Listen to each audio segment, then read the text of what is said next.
Help me hit 7,000 subscribers. Support the video with a like and share your thoughts in the comments. I read everyone. Thank you. I never thought a single weekend could change everything. But somehow, it did. My name is Ethan, and I had been with Clara for almost 8 years. Not the whirlwind, movie-style love you see in films. Ours was quieter, slower, deeper. We had our routines, our little inside jokes, our shared Saturday mornings with coffee mugs that had long lost their color. I thought I knew what our relationship meant, until that weekend came. Clara told me she needed space. I just need a weekend to think, she said. Her voice was calm, almost too calm, but the way her fingers drummed on the table betrayed her unease. I nodded, smiled, and tried to act composed, even though something in my gut twisted. It wasn't the first time she needed to think. She'd had her moments of doubt, moments where she seemed distant, but this time felt different. I couldn't explain why, but I trusted her, and I let her go. Friday night passed slowly. I went through my usual routine, made dinner for one, and sat by the window, staring at the streetlights reflecting in the puddles from an earlier drizzle. My phone stayed silent. Clara hadn't texted me a single update. I told myself not to worry. It's just a weekend, I whispered. But I didn't sleep well. Every creak of the house, every hum of the refrigerator felt louder than usual. The quiet was suffocating, like the walls themselves were holding their breath. Saturday morning came, and I went about the day, trying to keep myself busy. I mowed the lawn, fixed the broken fence, organized the garage. Anything to distract from the gnawing anxiety in my chest. But every little thing reminded me of her absence. The coffee she always left sweetened, the spot on the couch where she curled up with a book, the sound of her favorite playlist that I hadn't dared to touch. By the time the afternoon sunlight filtered through the blinds, I felt a strange calmness wash over me. I realized that the quiet wasn't just uncomfortable. It was freeing in a way I hadn't expected. I could breathe without trying to anticipate her moods, without tiptoeing around invisible walls. And yet, part of me ached. I spent the evening reflecting. I remembered the early days. How she laughed when I messed up pancake batter. How she stayed up late listening to me ramble about my work. How we planned trips that never seemed long enough.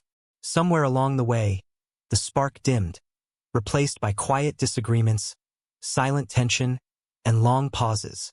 I had been noticing it, but I'd ignored it, chalked it up to stress, work, or life's routines.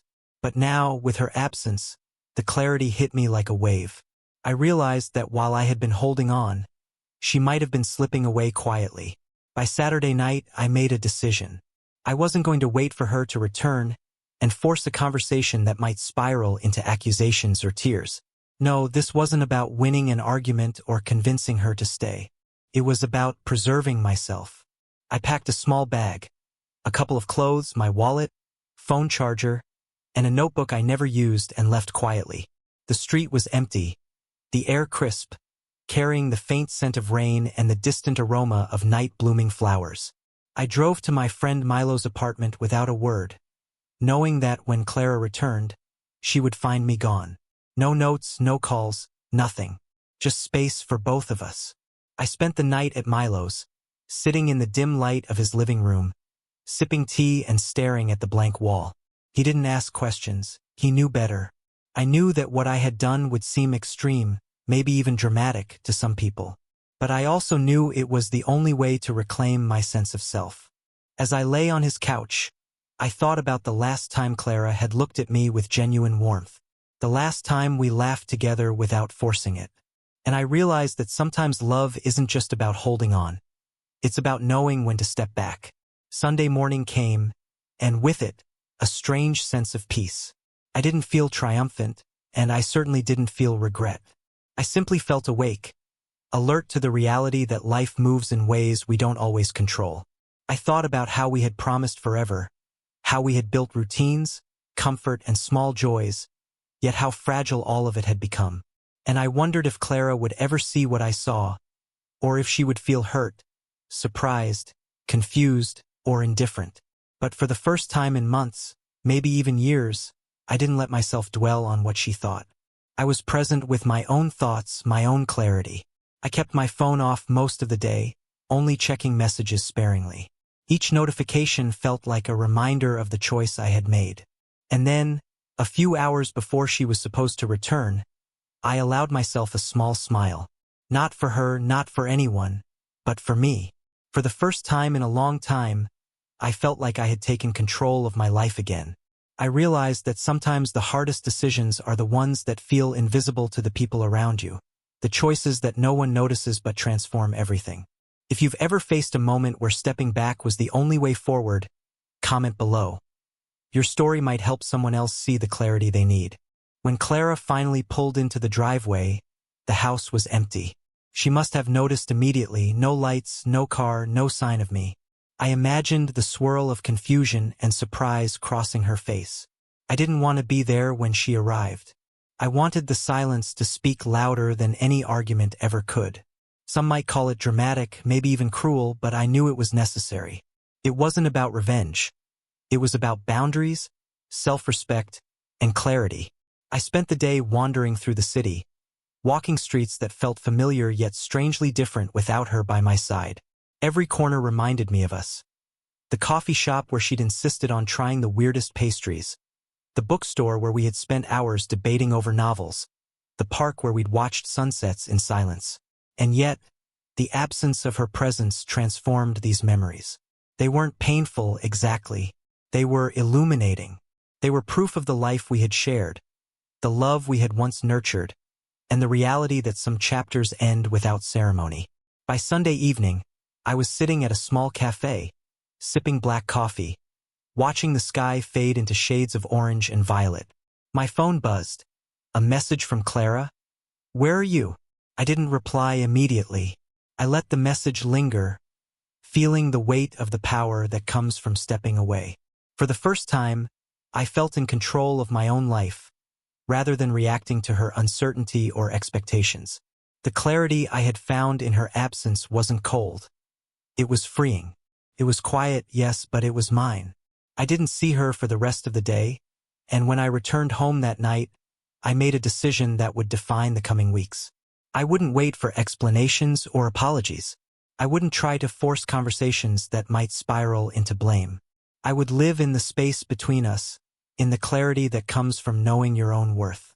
And if she wanted to return, to discuss, to reconnect, that would have to be on equal terms. Not through guilt, not through emotional manipulation, but through honesty and mutual respect. The following morning, Clara called. Her voice trembled, just slightly, betraying the calm she tried to maintain. "Ethan, I didn't expect this," she said. I listened silently, letting her words fill the space without interrupting. She tried to explain, to justify her need for space, the weekend away, the confusion in her mind. I nodded carefully, but I didn't offer excuses, didn't beg for explanations. I had already decided that my peace wasn't negotiable. And in that silence, she heard what I wouldn't say, that I had chosen myself, that I valued my own clarity more than the comfort of staying in a relationship that had begun to fray. I spent the next few days organizing my life in ways I hadn't before. Small acts of self-care, long walks, reconnecting with friends I had neglected, and focusing on projects I had set aside. The absence of Clara didn't feel like punishment. It felt like space to breathe, to process, to grow. And somewhere along the way, I realized that love isn't just about proximity. It's about respect, understanding, and shared effort. And if one side ceases to meet those standards, the love slowly erodes, silently, invisibly, like water seeping into cracks unnoticed until the foundation itself trembles. By the end of the week, Clara reached out again. This time, it wasn't to apologize or demand explanations. It was tentative, almost shy. She asked if we could talk.